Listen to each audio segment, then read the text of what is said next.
Now that we live so densely together, privacy is more of a problem than ever.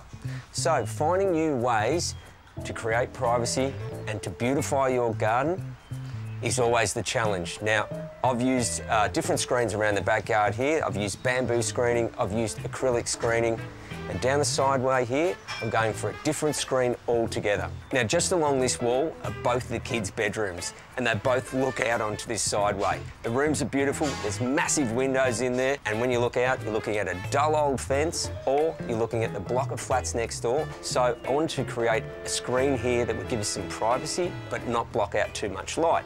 So I've opted to go for these OutDeco screens. This one here is a Woolamai pattern. The screens themselves are made from renewable, recyclable timber.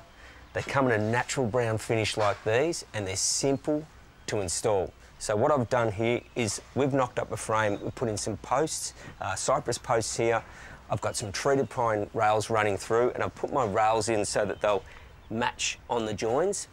And all you have to do from here is nail them on. It's as simple as that. Now, there is a little bit of a method to putting them on, and there are different ways that you can attach these. You can have them in landscape, like we have, or you can put them into a portrait mode as well and get a whole different pattern again. These things can be cut easily, they can be painted, they can be drilled. Simple to use, lightweight, come with a 10-year warranty, and when I'm finished, these are going to look fantastic. So, let's get started on putting these in. So I'm using a nail gun here. Really important that you always put on your specs with these. They're certainly not a toy, and they'll certainly take your eye out if you're not careful.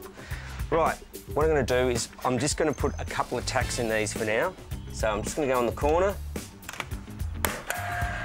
one there, one in the bottom, and I might put one on this side too. By using a little nail gun like this, what you'll find is that you'll hardly see where they go in. There'll be no need to putty them up or anything like that. Whereas if you're using screws, you'll have to come back and either paint them or putty them, and that's just too much work. So this makes it really easy. All right, so we've got one down the bottom, one down this side, put a few up here. Grab myself another sheet.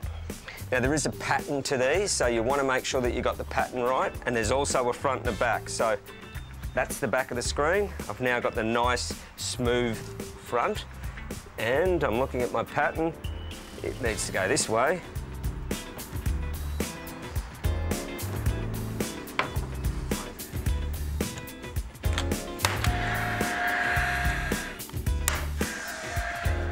Well, that's how easy it is. I'm using a nail gun, it makes light work of it, but you can also just use a hammer and nails and get the same result. Now I'm going to continue along with this. I'm going to get some of the boys to give me a hand. I'm going to knock this up. You wait and have a look how good this comes up.